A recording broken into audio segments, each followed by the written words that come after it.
Hello friends, Mandar here. I'm back with another video. The May 2023 visa bulletin is out.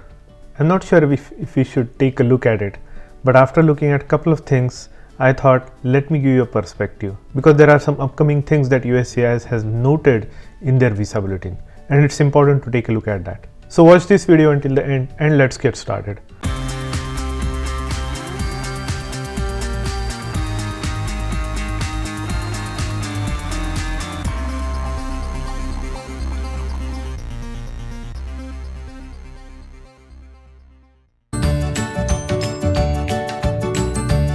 If you are here for the first time, welcome. My name is Mandar and I make immigration and lifestyle related videos for US and Canada. I'm not an immigration lawyer, so anything that I say on this video or on my channel is for information purpose only. And for your specific immigration needs, before you take any action, you should hire a competent immigration lawyer. Now, if you are in the northeast area of the United States, you know it's getting very warm. Especially yesterday and today, it was a record-breaking temperature over here in the Boston area. So I am certainly enjoying the heat, the early summer, and we will take it as much as we can. If you haven't checked out my links in the description, do check them out because there are some investment opportunities and also some links to the products where you can get some discount, and that will also help the channel a little bit. And while you are down there, do hit the like button because that will also greatly help the video. Now, the May 2023 visa bulletin came in a little bit early than we have traditionally been seeing for the past couple of months. So it came in yesterday. So I took a quick look at it and I posted a Twitter comment. Here it is what it says.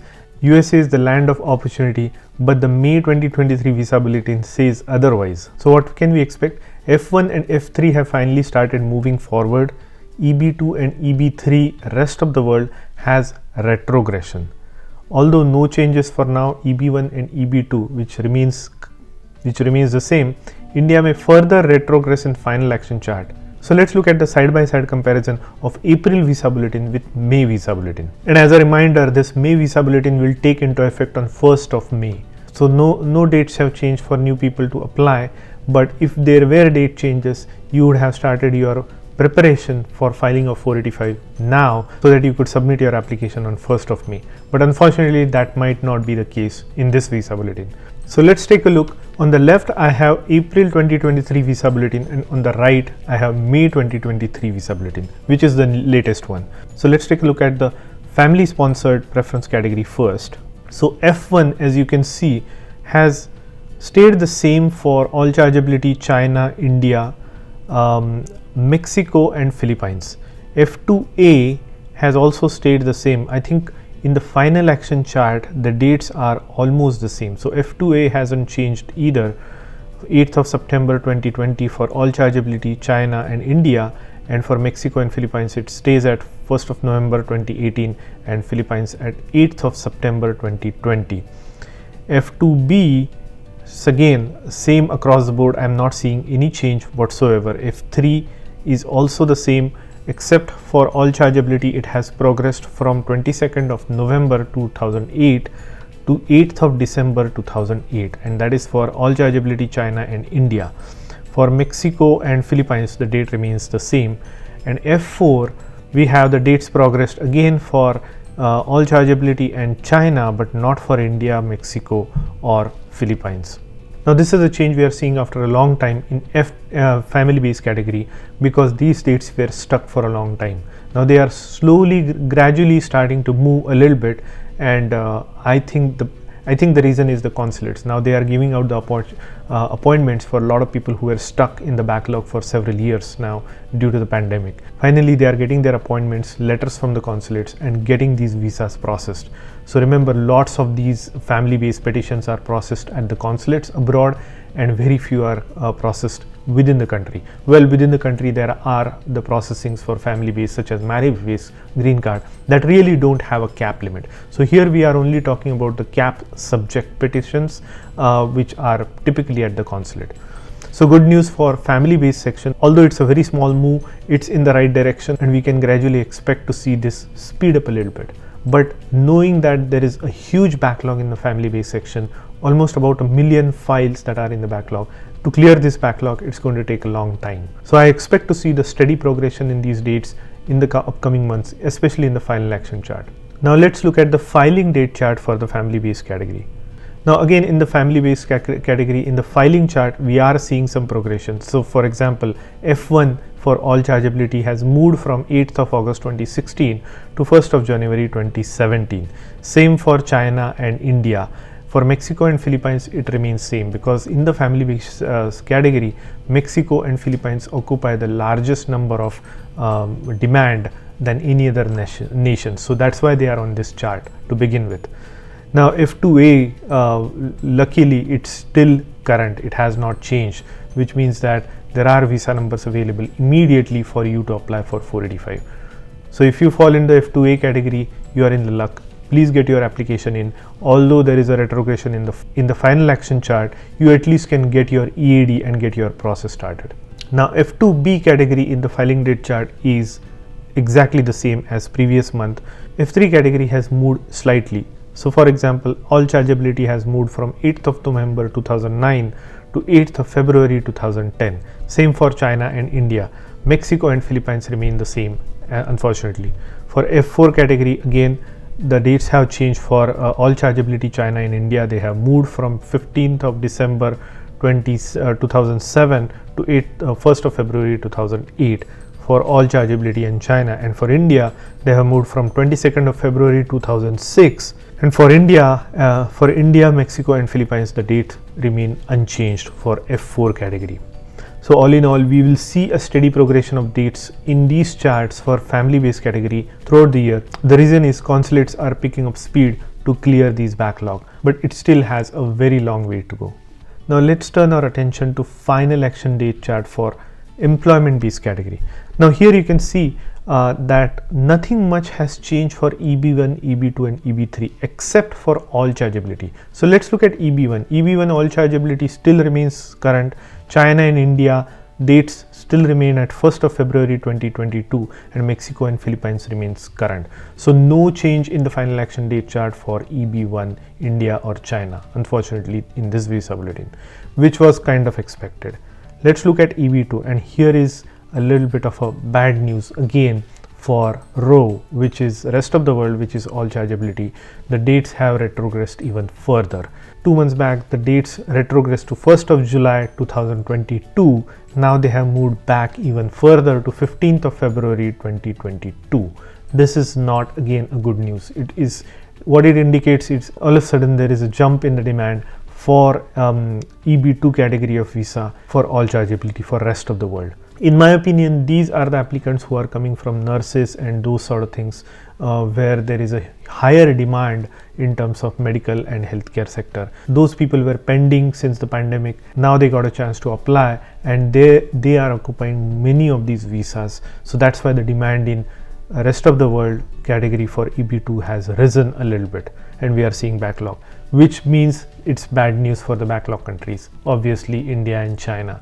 So India and China dates again remain the same. China stays at 8th of June 2019, and India remains at 1st of January 2011, which is really sad. It is about 12 years of backlog or 12 years of retrogression for EB2 India, which is the worst I have seen in the last decade. Now Mexico and Philippines have also retrogressed further, just like the rest of the world. EB3, now here is another bad news. All chargeability, which is the rest of the world, has retrogressed. It was current last month. Now it has got a date of 1st of June 2022. I wonder if next month it will go back to February, even further retrogression. But again, as I was saying, this rest of the world category is picking up on these EB green cards as well, EB2 and EB3, and that is causing not only a backlog for those categories, and also it will contribute to not having any spillover numbers from the rest of the world to the backlog community, such as China and India. So these dates for EB2 and EB3 for China and India are probably going to stay the same, if not retrogressing even further. Well, last month I was a little bit optimistic about these dates, but now that they have retrogressed even further, I'm not so optimistic. So we may not see any significant date progression in EB2 and EB3 for China and India for the rest of the year, which is until September of 2023. Now other workers category has also retrogressed a lot. It is already retrogressed to 1st of January 2020 for all chargeability. Actually, China is showing a little bit of a progression from October 2014 to April 2015. India remains same at 15th of June 2012 for other workers, and Mexico and Philippines also remain the same. Fourth preference category is also retrogressed across the board, and the dates remain in September 2018. Certain religious category is also the same, no change to that.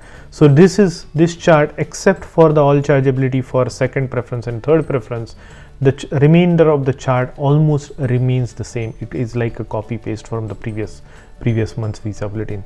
So that's all in all not a very good news for India and China. These dates have not changed, and it will continue to remain at the same level even going forward. The primary culprit is the rest of the world demand has picked up in the EB category. Now let's look at the filing date chart for employment based category. So EB1 remains the same across the board, current for all chargeability, and 1st of June 2022 for India and China, and remains current for Mexico and Philippines. Second preference category, the dates have remained the same across the board, no change. 1st of December 2022 for all chargeability, China 8th of July 2019, India it still remains at 1st of May 2012, and Mexico it remains at 1st of December 2022, same as the Philippines. EB3 has retrogressed. It went from current to May 1st of 2023. Again, bad news for EB3. I thought EB3 was progressing because of the upgrades that have been done from EB3 to EB2 for backlog countries, but again EB3 demand for the rest of the world has picked up, so that is going to be headwinds for any progression for the EB3 category for India and China. Rest of the chart literally remains the same, so I'm not going to go through this. Now when I also want to take a peek at what they have to say about the future in the future visa bulletin. So if you come down in this chart for the point D, it says visa availability in the employment based first preference category for China and India. Let's see what they say. Increased rest of the world demand and number use in EB1 will most likely necessitate retrogression for the final action dates for China and India in the upcoming months to hold number use within the maximum allowed limit. This situation will be continually monitored. What it tells to me is EB1 will further retrogress. So let's see where it is at the current moment. At the current moment, EB1 India is at 1st of February 2022 for both China and India, and they are saying in the next visa bulletin it will retrogress even further back. So no surprise there, because a lot of people have been upgrading their applications from EB2, EB3 to EB1 because they are qualifying. They have got their credentials, they have got their degrees and publications and so on, and they are trying to apply in EB1 category. Now remember, EB1 category is in three different subcategories: EB1A, EB1B and EB1C. I have seen a lot of people jump into EB1C, especially these consulting companies like Deloitte and Accenture and IBM and all those things. A lot of people are upgrading their petitions. They are taking the efforts to go outside the country in the managerial capacity, coming back and being qualified for EB1C. So that is what is happening. There may be other legitimate applications from EB1A as well that is on the rise right now. So that's why USCIS is clearly saying that there will be further retrogression in EB1 category for India and China. The second thing that they are saying is further retrogression in employment based second preference category for the rest of the world, and for rest of the world Mexico and Philippines. So like I said before, all of a sudden the demand for EB2 and EB3 has picked up in the rest of the world, anybody outside of India and China, and that is not a very good news, because when they pick up, they don't leave any visas on the table for the backlog community to be used. So that has been traditionally what has happened in the later part of the year. We see a pickup in the or progression in the dates for EB2 and EB3. Unfortunately, that doesn't seem will happen this year, because there are no spillover. There are not going to be any spillover from the rest of the world category, unfortunately. And they go on to say visa availability in the employment based second preference and the employment based fifth preference for India. Let's see what they say. Despite the recent retrogression, there continues to be high demand for EB2 and EB5. As a result, it will be necessary to retrogress India employment based second preference category and fifth preference category final action date as early as next month. So again, EB1, EB2 and EB5, all three of them are going to retrogress in the next visa bulletin in the final action chart.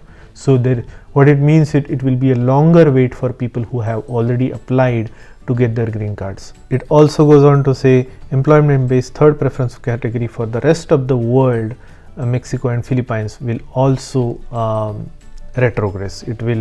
So there is a lot of retrogression coming in the next round. EB1 we talked about, EB2 we talked about, EB3 rest of the world we talked about, EB4 and EB5. All the categories in employment based category are going to be retrogress, unfortunately, for the remainder of the year. Even the other workers category is going to be retrogressive. The last point here is visa availability in the employment third preference other workers category may also get a corrective action for the rest of the world. So they did not say that it will retrogress, but it will need a corrective action for the rest of the world, Mexico and Philippines. So all in all, if the rest of the world uses up all their quota limits, there is no spillover. And thus there will not be anything that will allow the dates to move forward for the remainder of the fiscal year. So in other words, people tell me why even bother looking at the visa bulletin for the remainder of the year until September. I remain optimistic. You never know what things are going to happen. We continue to do our due diligence in reviewing our visa bulletin and making sure that we understand where the trends are and what are the things that we can take away from that to apply in our personal lives. So if you are contemplating getting that big home or a big car and you are still waiting for your green card, I might suggest waiting a little bit longer because not only it impacts your stability, it also impacts your rate of interest and those sort of things. So take that into account, see what works for you given this situation. Now, hope you understand the concept of why there is sudden rise in the rest of the world demand for EB preference category.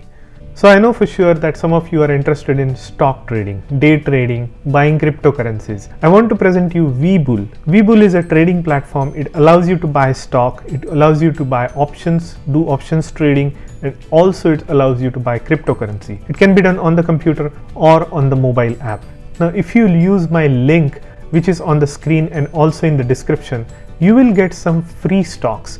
Webull has announced that it will give 12 free stocks if you use my link, and those free stocks will be valued up to maximum of $30,600. So when you open an account using my link, you will get 2 free fractional share stocks. That value could be anywhere between $3 to $300. If you deposit at least 1 penny, you will get 4 to 10 free additional stocks valued from $7 to $3,000. So that's 12 stocks from Webull free for you if you use my link, and enjoy your free stocks.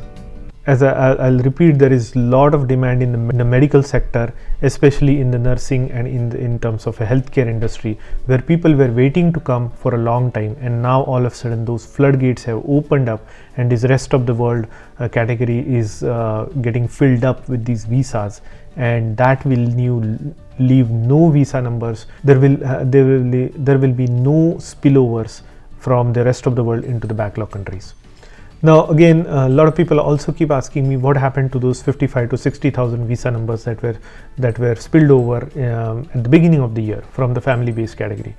Well, those numbers were already accounted for when they set these dates for the entire year. So forget about those numbers. Those numbers are gone. Those are used up by these pending applications. How much ever we think that these numbers are helping, these spillovers are helping, yeah, in a sense they are helping, but our backlog is growing so big every year, year after year. Think about how many people, how many students come to United States every year from India and China. Think about it. And things are not going to get any better unless Congress increases the number of green cards, unless we recapture those previous unused green cards from 1992. Unless those things happen, things are only going to get worse. The backlog is only going to grow because there are tons and tons of students coming every year, which is not at all in proportion to the visa numbers available we have for the green cards.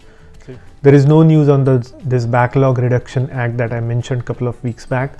There is no news on that yet. I will continue to follow up on that particular bill and give you the information as soon as it comes. So if you like the content of this video, do hit the like button and consider subscribing to my channel, and I'll see you in the next one.